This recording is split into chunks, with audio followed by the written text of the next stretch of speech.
हनान की असलियत बहुत जल्द खुल के सामने आने वाली है क्योंकि जिस तरीके से वो हर चीज़ को छुपाने की कोशिश कर रहा है उसको ये नहीं पता है उसकी सारी कोशिशें नाकाम होने वाली हैं और सारा कुछ मरिया मेट होने वाला है। क्योंकि जैसे ही आप देखेंगे कि शिवा की दोस्त उसको देख लेती है और सोचती है कि आखिर ये सारा क्या माजरा चल रहा है। उसको कहती है कि तुम मुझे बता सकती हो कि ये सब कुछ क्या हो रहा है, जिस पर वो कहती है कि अरे भाई ऐसी कोई बात नहीं है, तुम बिला वजह टेंशन ले रही हो।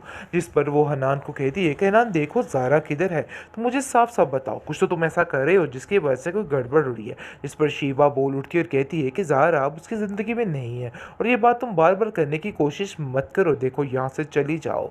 लेकिन जी आप देखेंगे कि उसको भी काफ़ी शदीद गुस्सा होता है क्योंकि वो जानती है कि इंसान बहुत बड़ा फ्रॉडिया है। अब वही होगी जो इसका सारा केस खोल के सामने रखेगी और बताएगी कि ये बहुत बड़ा फ्रॉड करने जा रहा है। इस चीज़ का पहले तो शायद अंदाज़ा नहीं था किसी को, लेकिन अब जाकर इन सब बातों का अंदाज़ा हो रहा है। आप देखेंगे कि किस तरीके से ज़ारा परेशान हाल नज़र आ रही है क्योंकि ज़ारा को दिल में इस चीज़ का अंदाज़ा हो रहा है कि भाई कुछ तो गलत होगा, जिसकी वजह से उसका दिल काफ़ी उचाट है। लेकिन वो अपने घर के मसलों में इस कदर तन चुकी है कि इसको खुद को समझ नहीं आ रही कि वो क्या करे। हर तरफ एक नई प्रॉब्लम, एक नया किस्सा शुरू हो जाता है क्योंकि अब जाकर हनान को लेकर उसको तरह तरह के ताने दिए जा रहे हैं, तरह तरह की बातें सुनाई जा रही है। उसको कहा जा रहा है कि भाई तुम जो कुछ करने की कोशिश कर रही हो ना, वो बहुत ही गलत है और तुम पर कभी भी इस मामले में यकीन नहीं कर सकता। बहुत ज़्यादा परेशान हो चुकी है खुद ये औरत क्योंकि अब इसको समझ नहीं आ पा रही कि आखिर इसको क्या करना है और क्या नहीं करना है। ये सारी चीज़ें उसके लिए नाकाबिले बर्दाश्त बन चुकी हैं और ये सारी बातें अब उसको खुद समझ नहीं आ रही कि उसको किस तरीके से इन चीज़ों को मैनेज करना है। हर तरफ से मायूसी ही मायूसी है और उसको कोई रास्ता नज़र नहीं आ रहा। उसकी माँ कहती है कि बेटा जितनी जल्दी हो सकता है ना यहाँ से अपने आप को चलता करो वरना बहुत मुश्किल हो जाए। मिनाहिल की बात जैसे ही उसके साथ होती है तो वो काफ़ी ज़्यादा हैरान और परेशान होती है और कहती है अपनी पप्पू जान से कि आखिर आपने मेरे लिए क्या चुना। मुझे तो यकीन ही नहीं आ रहा कि आप लोग मेरे साथ ऐसा कैसे कर सकते हैं। मैंने आज तक आपकी मर्ज़ी के बगैर कुछ भी नहीं किया है और चुप करके खामोशी के साथ हर चीज़ को बर्दाश्त करती आई हूँ। लेकिन अब ऐसा कुछ भी नहीं होगा, आपको मेरी बात सुननी होगी और इस जैसे बेवकूफ़ इंसान के साथ ज़िंदगी गुजारना मुझे तो बहुत ही मुश्किल काम लग रहा है। उसकी चीप बातें सुन के मेरे कान पक चुके हैं, जिस पर वो कहती है कि अरे भाई तुम्हारे लिए कहाँ से मैं कोई चाँद तारा तोड़ के लाऊं। मुझे तो इस चीज़ की समझ नहीं आ रही है। काश तुम इन बातों को समझ जाओ, लेकिन मुझे नहीं लगता है कि तुम कुछ भी समझ पाओगी। बहरहाल जी आप देखेंगे कि माजदा फिर से डरा धमका कर ज़ारा को कहती है कि ज़ारा जो कुछ भी है वो सब कुछ ठीक कर दो। ऐसा ना हो कि कल कला वलीद और नरगिस अंदर पड़ गए तो सारा मामला ख़राब हो जाएगा। अरे भाई जो इज़्ज़त मेरी बनी बनाई इस घर में बनी हुई है ना, या उन लोगों के सामने, वो सब मरिया मेट हो जाएगी और ये सब कुछ तुम्हारे बारे में ही हुआ है। अरे भाई हमने तो बहुत बड़ी गलती कर दी, हमें मिनाहिल का रिश्ता वहीं पे करना चाहिए था, कुछ हमारा भी तो फ़ायदा होता। लेकिन बहुत बड़ी बेवकूफ़ी करके अब मैं काफ़ी ज़्यादा पछता रही हूँ कि मुझे ये सब कुछ नहीं करना चाहिए था। अपने पाँव पे मैंने खुद ही कुल्हाड़ी मार दी है और ये सब कुछ करना सरासर बेवकूफ़ी है।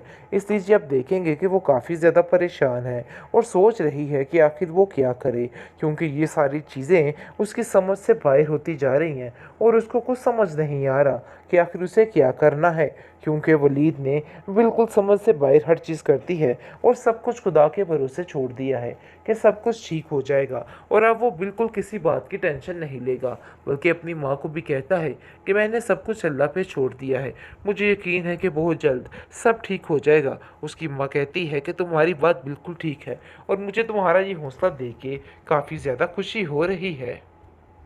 वलीद ने इस बात को एक्सेप्ट कर ही लिया है कि अब उसको ये सारी बातें सोचने का कोई भी फ़ायदा नहीं है, कुछ भी उसके हाथ ही नहीं आएगा। मिनाहिल को भूल जाना ही उसके लिए बेहतरीन ऑप्शन है, लेकिन उसका दिल इस चीज़ को मानने के लिए पता नहीं क्यों तैयार नहीं हो रहा। मिनाहिल को भी कुछ समझ नहीं आ रही क्योंकि जैसे ही उस लड़के का फ़ोन आता है मिनाहिल को, तो उसकी चीप बातें सुन के मिनाहिल का दिल तो फटा का फटा रह जाता है कि आखिर ये कैसा इंसान है और किस किस्म का इंसान है जिसके साथ उसको सारी ज़िंदगी गुजारनी पड़ेगी। ये बात की टेंशन लेके वो काफ़ी परेशान और रो रही होती है। लेकिन जी आप देखेंगे कि उसकी परेशानी का आलम ये है है कि वो किसी से कुछ नहीं कह सकती, क्योंकि वो जान चुकी है कि उसने अपने हाथों से हर चीज़ को ख़त्म कर दिया है और अब मज़ीद कुछ भी उसके हाथ नहीं रह गया है।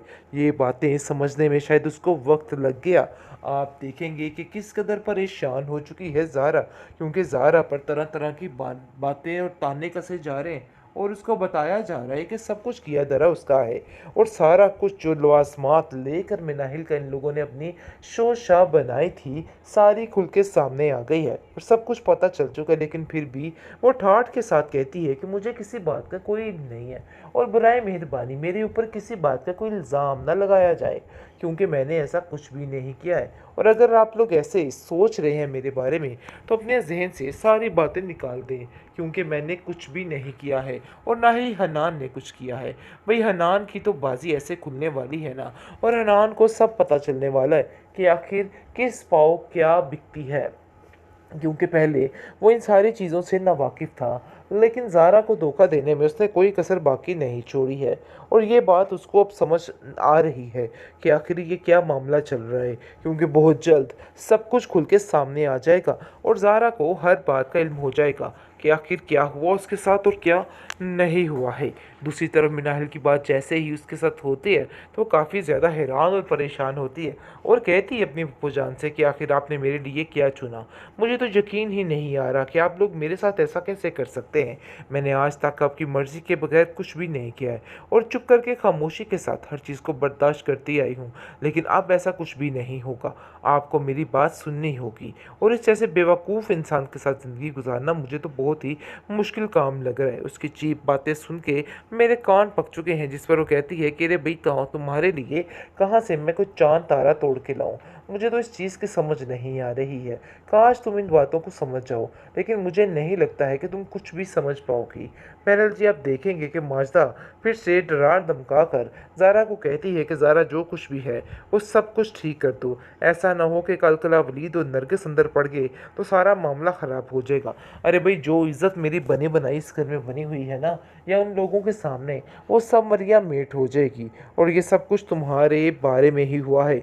अरे भाई, हमने तो बहुत बड़ी गलती कर दी। हमें मिनाहिल का रिश्ता वहीं पे करना चाहिए था, कुछ हमारा भी तो फ़ायदा होता। लेकिन बहुत बड़ी बेवकूफ़ी करके अब मैं काफ़ी ज़्यादा पछता रही हूँ कि मुझे ये सब कुछ नहीं करना चाहिए था। अपने पाँव पे मैंने खुद ही कुल्हाड़ी मार दी है और ये सब कुछ करना सरासर बेवकूफ़ी है।